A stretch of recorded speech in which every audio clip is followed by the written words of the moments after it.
This comment here reminds me of a section of The Dawn of Everything by David Graeber where he says, American citizens have the right to travel wherever they like, provided, of course, they have the money for transport and accommodation. Do you really have freedom? They're free from ever having to obey the arbitrary orders of superiors, unless, of course, they have to get a job. In this sense, it's almost possible to say the Wendat had play chiefs and real freedoms, while most of us today have to make do with real chiefs and play freedoms.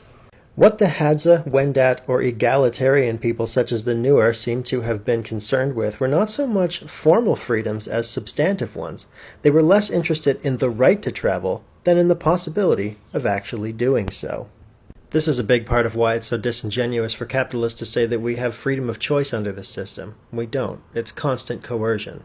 Actually, while I have you, this reminds me of something from Plutarch's Lives where he says, For laws to establish equality are of no use if poor men are prevented from enjoying it because of their debts.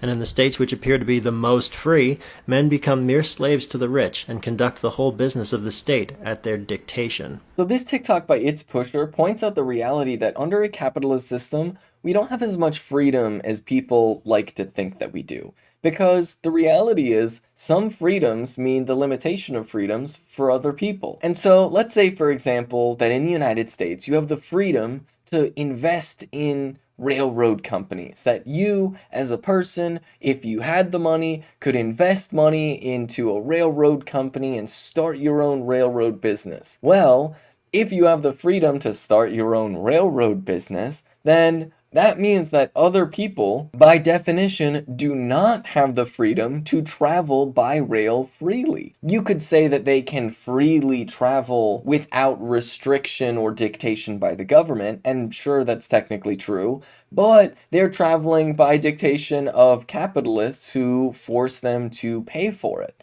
Now, you could say that it's authoritarian for a government to take complete control over the railway industry. But if the freedom to own a railroad company is limited so that only the government can own a railroad company, I guess in some sense that's authoritarian. But that authority would then allow the government to create the freedom so that we all can access the railroads, so that we can all have access to high-speed rail even maybe, to travel freely across the country as we please without the burden of monetary expense, which means that it would be truly free where people would actually be able to materially access the freedom of travel. And that really is the difference, because freedom under socialist system looks different than freedom under capitalist systems. Under capitalist systems, we are said to have near infinite freedoms, but there's no material support or basis for those freedoms.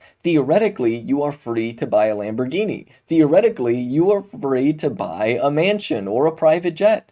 And under socialism, you might not be free to buy a private jet, but regular mass public transit would be free. And that is what I think is more important, because what's really more important? That some people who theoretically can't afford it with millions of dollars can get access to private jets and travel however they want?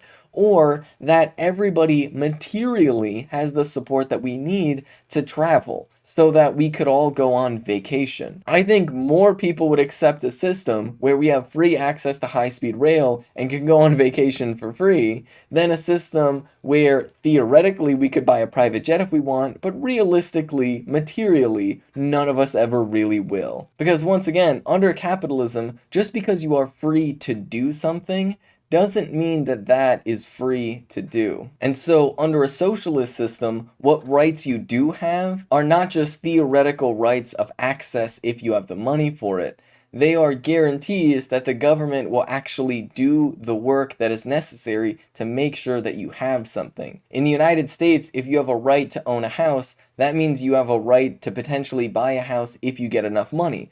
And so the United States has something around a 60% homeownership rate. Whereas in places like Cuba, you have a right to housing, which means the government will actually put in the material support that is necessary to make sure that everybody has housing. Which is why not only does Cuba effectively have no homeless population, but on top of that, they also have a 90% homeownership rate. So quite literally, the American dream, while it is very much dead in the United States, is very much alive in socialist Cuba.